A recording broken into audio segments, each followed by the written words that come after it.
Chapter 1 Karma और हमारे character पर उसका इफेक्ट। कर्मा शब्द संस्कृत की क्री धातु से आया है, जिसका मतलब है टू डू। जो कुछ भी हम करते हैं, सोचते हैं, बोलते हैं, एक्ट करते हैं, सब कर्मा है। कई बार कर्मा का मतलब उसके इफेक्ट से भी लिया जाता है, यानी हमारे पास्ट एक्शन का प्रेजेंट लाइफ पर असर। लेकिन कर्म योग में कर्मा का मतलब बिल्कुल सिंपल है, वर्क, एक्शन। इंडियन फिलॉसफी बहुत क्लियरली कहती है, लाइफ का अल्टीमेट गोल प्लेजर नहीं, नॉलेज है। प्लेजर टेम्पररी होता है, हैप्पीनेस भी एक स्टेज के बाद खत्म हो जाती है। अगर मान ले कि प्लेजर ही गोल है, तो वहीं से प्रॉब्लम शुरू हो जाती है। वर्ल्ड में ज़्यादातर सफरिंग इसी वजह से है, क्योंकि हम प्लेजर को ही आइडियल मान लेते हैं। टाइम के साथ इंसान समझने लगता है कि वह प्लेजर की नहीं, नॉलेज की डायरेक्शन में मूव कर रहा है, और तब यह भी समझ आता है कि प्लेजर और पेन दोनों ही ग्रेट टीचर्स हैं। इंसान जितना गुड एक्सपीरियंसेस से सीखता है, उतना ही बैड एक्सपीरियंस से भी सीखता है। जब लाइफ के प्लेजर और पेन हमारे माइंड से होकर गुजरते हैं, तो वे इम्प्रेशन छोड़ जाते हैं। इन इम्प्रेशंस का कंबाइंड रिजल्ट ही हमारा कैरेक्टर बनता है। अगर आप किसी व्यक्ति का कैरेक्टर देखें, तो वह उसकी टेंडेंसीज, हैबिट्स और माइंडसेट का टोटल होता है, और इसमें हैप्पीनेस और मिजरी दोनों का इक्वल रोल होता है। कई बार दुख हैप्पीनेस से ज़्यादा पावरफुल टीचर साबित होती है। वर्ल्ड के ग्रेट लोगों को ज़्यादातर केसेस में उन्हें रियल लेसन से, कंफर्ट से नहीं, स्ट्रगल से मिले हैं। पॉवर्टी ने उन्हें ज़्यादा सिखाया है, वेल्थ ने नहीं। क्रिटिसिज्म और फेलियर ने उन्हें ग्रो कराया है, प्रेज ने नहीं। अब एक बात, बहुत इंपॉर्टेंट पॉइंट, नॉलेज बाहर से नहीं आती। जो कुछ भी हम लर्न करते हैं, वह पहले से हमारे माइंड में मौजूद होता है। लर्निंग का मतलब है अनकवरिंग। जब हम कहते हैं कि न्यूटन ने ग्रेविटेशन डिस्कवर किया, तो वह कहीं आउटसाइड नहीं था, वह न्यूटन के ओन माइंड में था। एप्पल गिरा, उसने अपने थॉट्स के नए तरीके से कनेक्ट किया और लॉ सामने आ गया। एक्सटर्नल वर्ल्ड सिर्फ ट्रिगर देता है, रियल वर्क हमेशा माइंड के अंदर होता है। इस वर्ल्ड का सारा नॉलेज, साइंटिफिक हो या स्पिरिचुअल, ह्यूमन माइंड के अंदर है। जब तक वह कवर्ड रहता है, हम कहते हैं आई डोंट नो। जैसे जैसे कवर हटता है, हम कहते हैं आई एम लर्निंग। जिसका कवर थोड़ा हट जाता है, वह थोड़ा जानता है। जिसका ज्यादा हटा है, वह ज्यादा जानता है, और जिसका पूरा हट चुका है, वह ट्रूली वाइज है। नॉलेज ऐसे है जैसे स्टोन में फायर छुपी होती है। फ्रिक्शन होता है तो फायर बाहर आती है। लाइफ के एक्सपीरियंसेस, हमारी smiles, tears, joys, sorrows, praise, blame, सब वही फ्रिक्शन है। अगर हम कामली खुद को ऑब्जर्व करें, तो समझ आएगा कि हम जो हैं वह हमारे एक्सपीरियंसेस का रिजल्ट है। इन सभी एक्सपीरियंस का टोटल ही कर्मा है। हर मेंटल और फिजिकल एक्सपीरियंस जो हमें शेक करता है, जो हमारी इनर पावर और नॉलेज को बाहर लाता है, वही कर्मा है इस वर्ल्ड के वाइडेस्ट सेंस में। इसलिए हम हर मोमेंट कर्मा कर रहे हैं। मैं बोल रही हूँ, दिस इज कर्मा। आप पढ़ रहे हो, दिस इज कर्मा। हम सांस ले रहे हैं, दिस इज कर्मा। हम चलते हैं, दिस इज कर्मा। हम सोचते हैं, दिस इज कर्मा। हम जो भी फिजिकल या मेंटल एक्टिविटी करते हैं, वह सब कर्मा है, और उसका असर हम पर पड़ता ही है।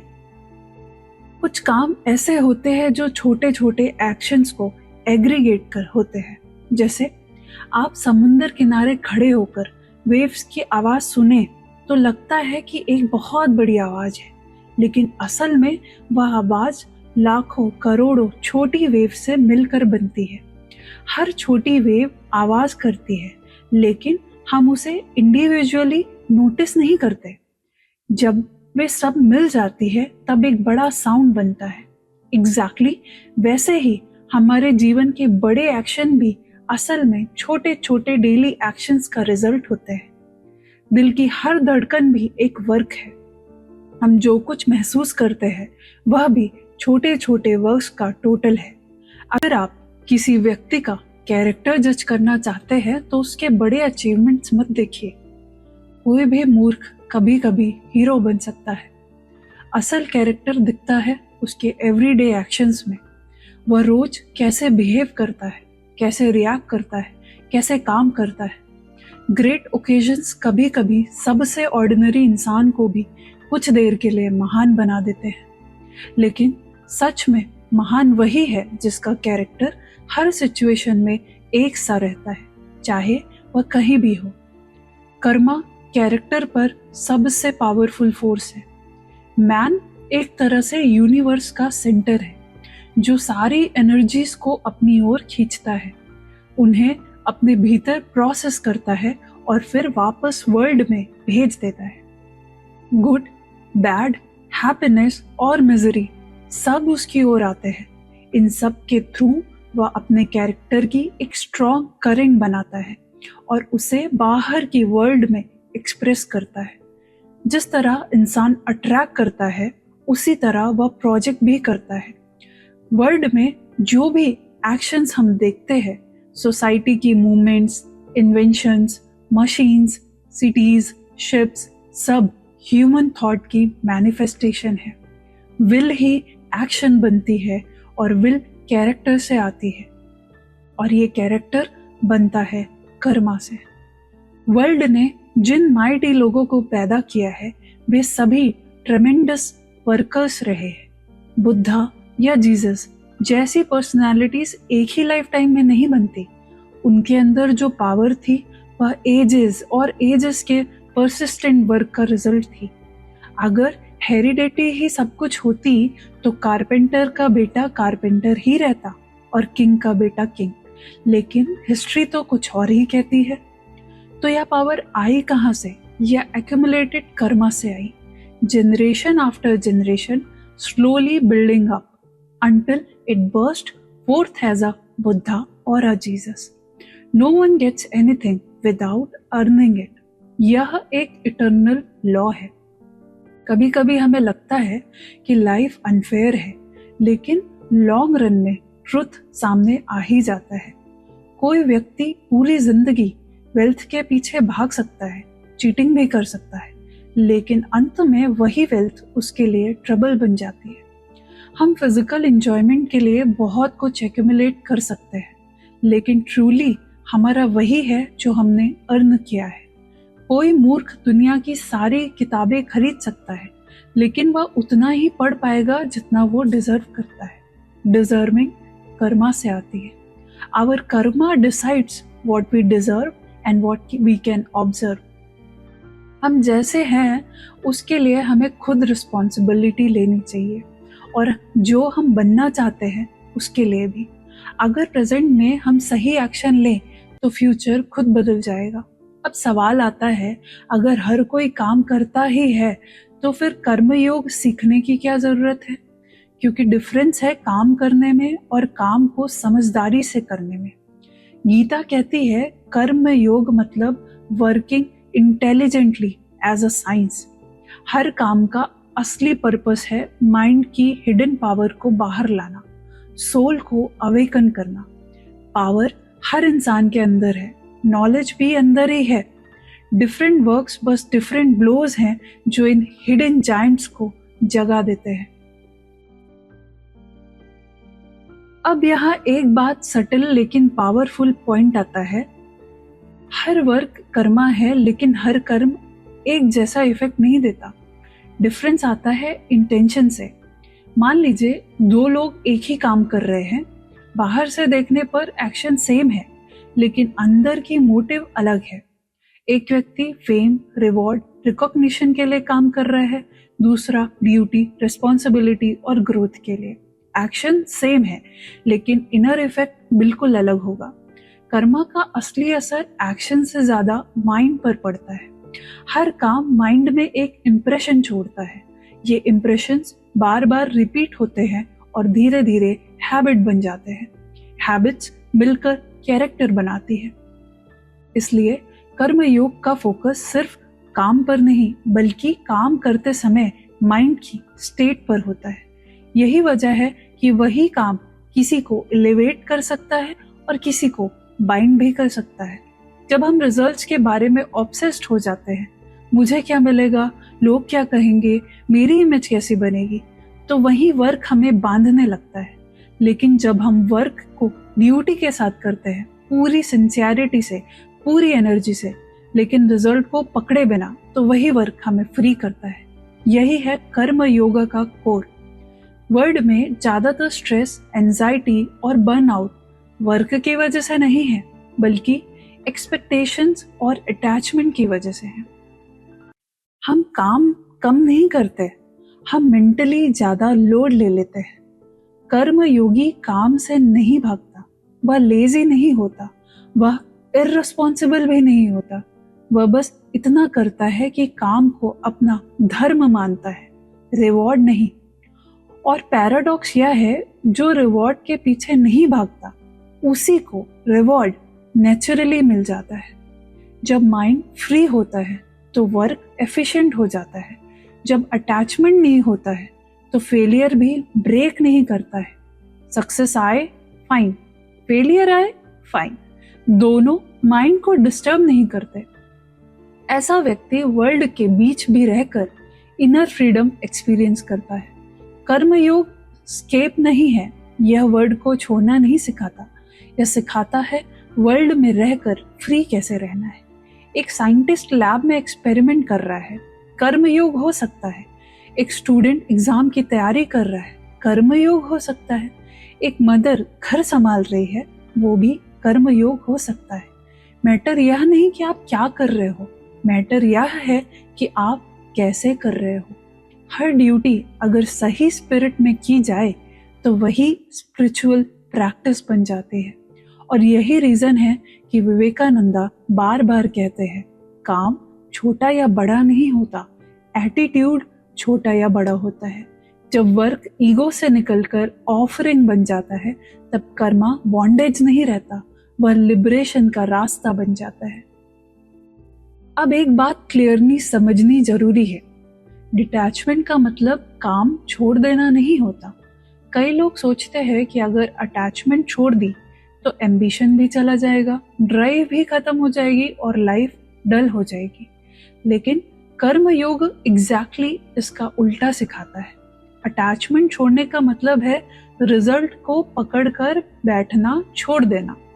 अगर आप फुल एफर्ट दीजिए, पूरा माइंड, पूरा हार्ट, पूरी एनर्जी लगाइए, लेकिन रिजल्ट आने के बाद उसे अपने ईगो से मत जोड़िए। डिटैचमेंट का कोई कोल्डनेस नहीं है या केयर ना करने का नाम नहीं है, यह इनर बैलेंस का नाम है। अटैचमेंट हमें डिस्टर्ब करता है क्योंकि हम वर्क को आई और माइंड से जोड़ लेते हैं।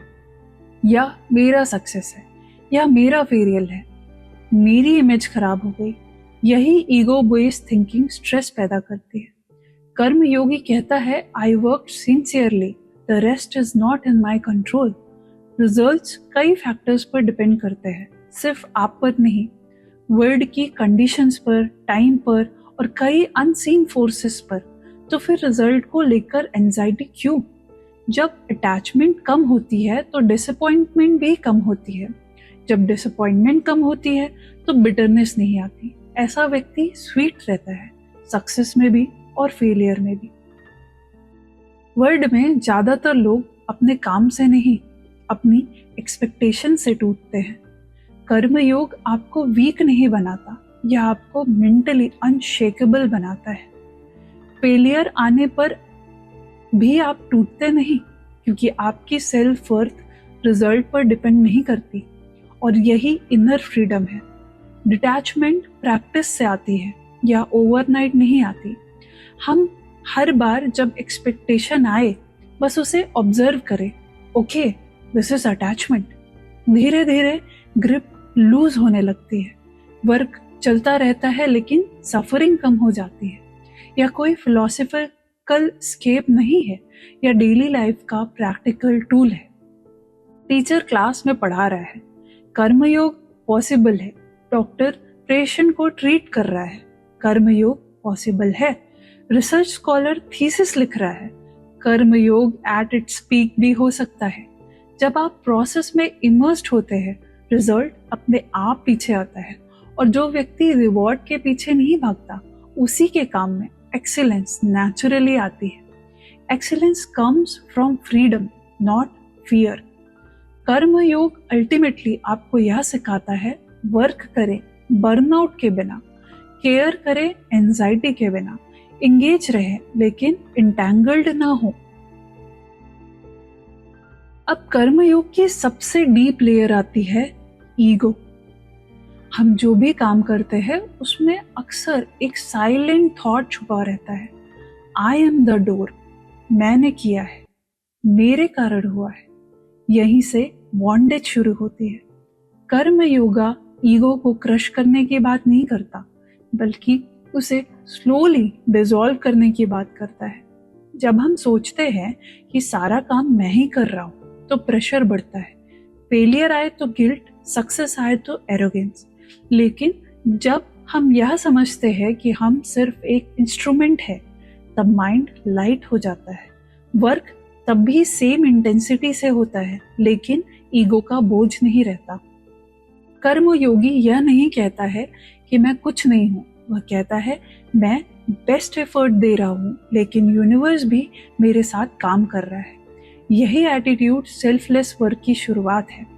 सेल्फलेस वर्क का मतलब यह नहीं कि आप अपने लिए कुछ ना करें, इसका मतलब है कि आप काम को ईगो सेटिस्फैक्शन का टूल ना बनाएं। जब वर्क ऑफरिंग बन जाता है तो फटीग नहीं आती, काम थकता नहीं है, ईगो थकाता है।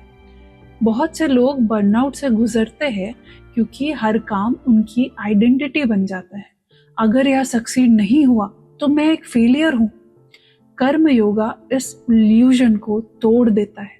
आप काम करते हैं पूरी ऑनेस्टी के साथ, लेकिन खुद को काम से डिफाइन नहीं करते। यही रियल स्ट्रेंथ है। वर्ल्ड में जो भी ट्रूली पावरफुल लोग होते हैं वे नॉइजी नहीं होते, वे साइलेंट वर्कर्स होते हैं। हिस्ट्री नॉइजी अचीवर्स से नहीं, क्वाइट कॉन्ट्रीब्यूटर्स से बनती है। जब ईगो कम होता है तो कंपैशन बढ़ती है, जेलेसी कम होती है, कंपटीशन हेल्दी बन जाता है। ऐसा व्यक्ति दूसरों की सक्सेस से थ्रेटन नहीं होता, क्योंकि उसकी सेल्फ वर्थ कंपैरिजन पर डिपेंड नहीं करती। कर्म योगी दूसरों से आगे निकलने के लिए नहीं, अपनी इनर लिमिट्स को क्रॉस करने के लिए काम करता है। और यह पैराडॉक्स है, जो ईगोलेस होकर काम करता है, वर्ल्ड उसी को याद रखता है। विवेकानंद बार बार कहते हैं, देश, समाज, ह्यूमैनिटी सेल्फलेस वर्कर्स के कंधों पर खड़ी होती है। ट्रू लीडरशिप लाउड स्पीचेस से नहीं, कंसिस्टेंट सेल्फलेस वर्क से आती है। अगर हर व्यक्ति अपने ईगो के बिना, फियर के बिना, अटैचमेंट के बिना अपना काम करे तो वर्ल्ड अपने आप एक बेटर प्लेस बन जाएगा। अब कर्म योग को किसी फिलॉसफी या बुक तक सीमित मत समझिए। या कोई थ्योरी नहीं है, या जीने का तरीका है। हर इंसान काम करता है, कोई चॉइस नहीं है, एक्शन से कोई बच नहीं सकता। क्वेश्चन यह नहीं है कि काम करें या ना करें, क्वेश्चन यह है कि कैसे काम करें। अगर हम अटैचमेंट के साथ काम करते हैं तो वही वर्क बॉन्डेज बन जाता है। अगर हम अवेयरनेस के साथ काम करते हैं तो वही वर्क फ्रीडम बन जाता है। कर्म योग आपको लाइफ से भागना नहीं सिखाता, या आपको लाइफ को हैंडल करना सिखाता है। आप वर्ल्ड में रहते हैं, लेकिन वर्ल्ड आपको डिस्टर्ब नहीं करता। आप रिस्पॉन्सिबिलिटीज निभाते हैं, लेकिन रिस्पॉन्सिबिलिटीज आपको क्रश नहीं करती। वर्क चलता रहता है, लेकिन माइंड शांत रहता है। यही बैलेंस कर्म योग देता है। जब ईगो पीछे हटता है तो क्लैरिटी आती है, जब क्लैरिटी आती है तो एफिशिएंसी बढ़ती है, और जब एफिशिएंसी बढ़ती है तो एक्सीलेंस नेचुरली फॉलो करती है। कर्म योगा कहता है प्रेजेंट मोमेंट में पूरा रहो, जो काम सामने है उसे पूरी सिंसियरिटी से करो, फ्यूचर की चिंता मत ढो, पास्ट का बोझ मत उठाओ, पास्ट चला गया, फ्यूचर आया नहीं, आपके पास सिर्फ यह मोमेंट है और यही इनफ है। छोटे काम भी अगर पूरे ध्यान से किया जाए तो वो एक स्पिरिचुअल प्रैक्टिस बन जाता है, और बड़ा काम अगर ईगो से किया जाए तो वो आपको खाली कर देता है। इसलिए वर्क को वर्शिप बनाइए, लेकिन वर्शिप को ईगो मत बनने दीजिए। कर्म योग अल्टीमेटली आपको स्ट्रांग बनाता है, फ्री बनाता है और डीपली पीसफुल बनाता है, और यह वही सीक्रेट है जिससे इंसान संसार के बीच रहकर भी अनशेकन रह सकता है। ये था कर्म योग का पहला चैप्टर। अगर आपको यह वीडियो पसंद आई हो तो इस वीडियो को लाइक करिएगा। कर्म योग का दूसरा चैप्टर हम अपनी अगली वीडियो में लेके आएंगे। Thank you for listening. शुभ रात्रि।